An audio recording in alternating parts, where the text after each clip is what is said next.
Each entity seeks a unique purpose. Welcome. Today's doodle was based on the word deception.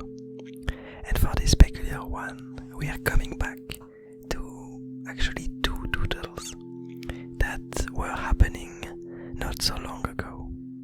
One with the dream world seedling, which finally enters this huge rock structure that is surrounded by these masked creatures, by this plant colony.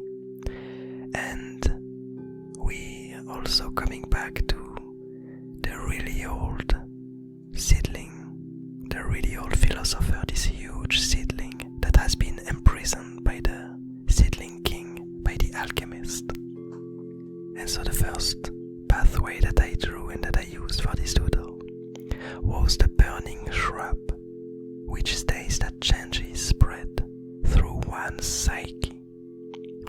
And the reason why it brought me back to the dream world seedling is because we've seen a lot of tiny changes happen within his mind in the last few doodles. Because as we know, he actually got born, in a sense, not a very long time ago. As soon as it got extracted from the dream world, it kind of lost all memory of whatever happened, and whatever happened with the body that he used to inhabit. Because if you recall what happened, basically, we had this dying seedling that was connected to this dream world, and so its mind could wander inside of it peacefully in order to keep its body alive.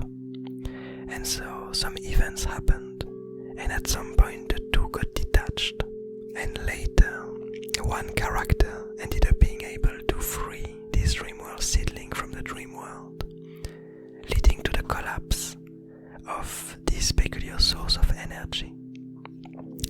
And so after it managed to escape, the dream world seedling ended up finding some conic artifacts that ended up being its guide in the Abyss Garden for a while, that ended up protecting it and helping it wander in the following adventures that it had.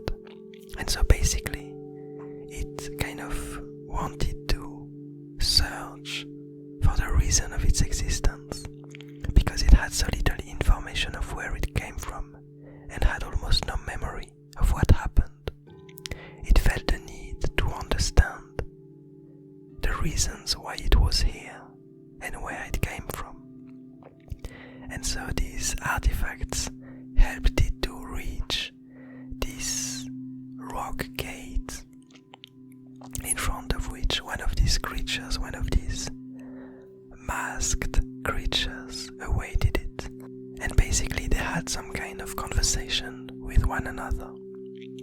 And the artifact helped the dreamworld seedling to share its thoughts and to make these creatures, this plant colony, understand what it was looking for. And so we had all of these different stages of the dreamworld seedling. This anger, this lack of understanding, this fear, and then this compassion and all these different emotions that were slowly appearing in its mind after its birth. As for the second pathway that I used, its name was the pure soul, which states that simplicity is a breeding ground for changes.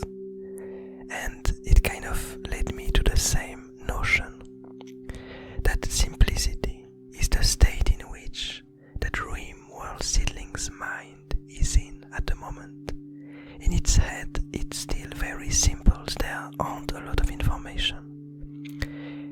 Most of the patterns that it sees around him are really unknown to him.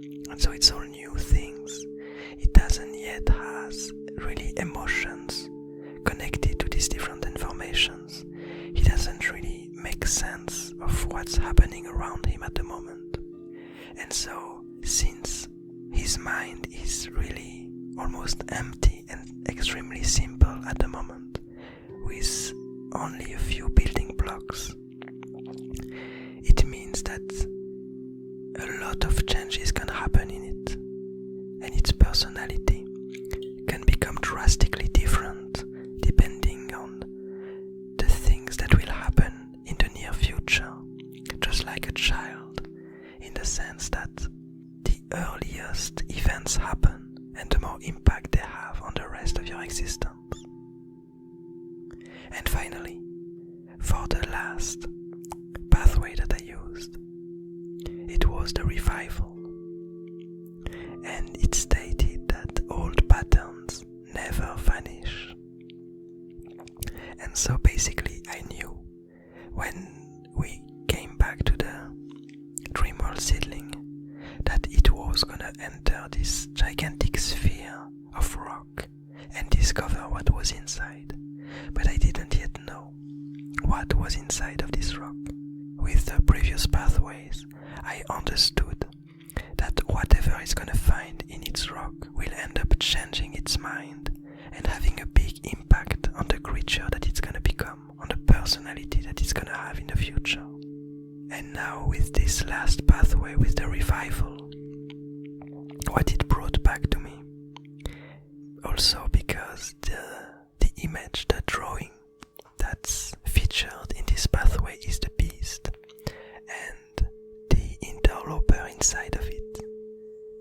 It kind of led to me coming back to these ideas of deception, this idea of lies and of manipulation, and of a character that we saw really not a few doodles ago for the word lie, which was this huge seedling, this philosopher, that after being left to rot by the seedling king, it began to feed lies and informations to the serpents.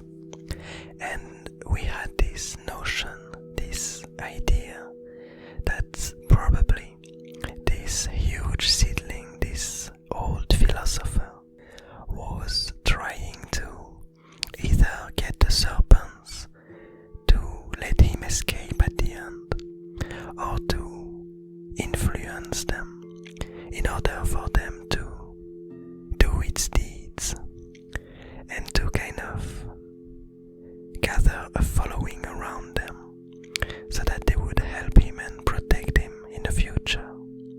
And what we are witnessing now is the dreamworld seedling approaching this misbehaving character, this deceptive character. And we can imagine for the future that this old seedling might change. The dreamworld seedling might change its perspective on things and might put the seeds of deceptive thoughts in its mind that might lead it to behave in some interesting ways.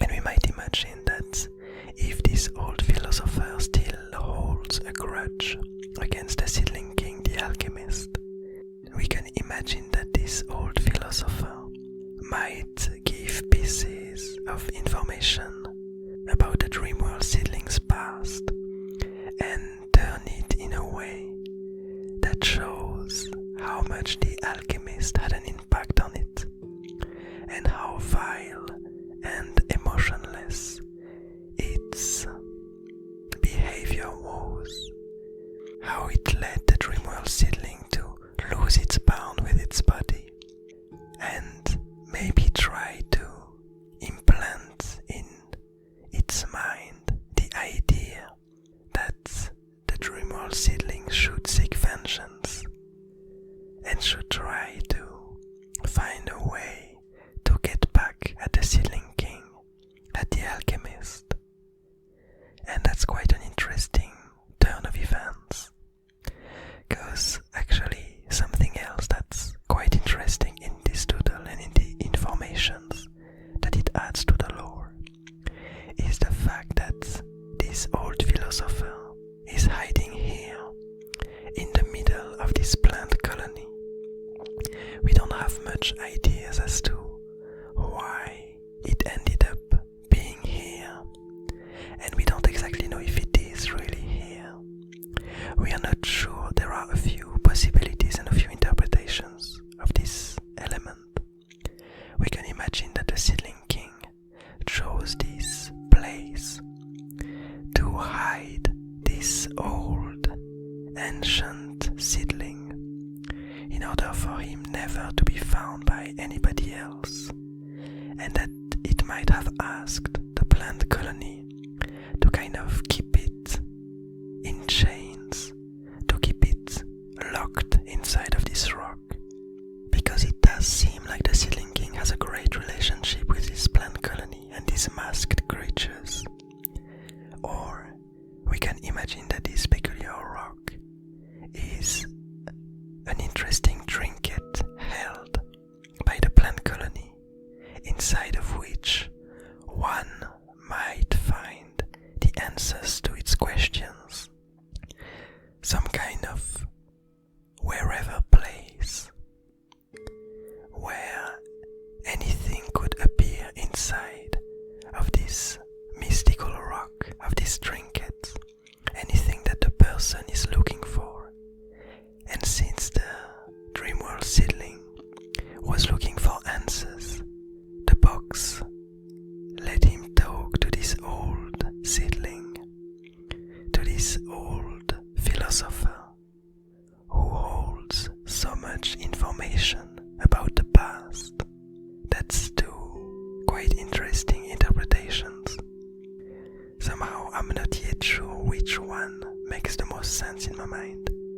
I feel like the initial one, where the seedling king decided to enchain this huge seedling at the heart of the plant colony's garden, and to ask them to keep it in check, might feel like the most sensible solution, the most sensible interpretation. But I guess that we will only get the answer to this question in some future doodles. But in the meantime, I hope you enjoyed this peculiar one. I hope you enjoyed the lore behind it. I hope you're having a nice day, a nice evening, a nice morning, and I'll see you tomorrow.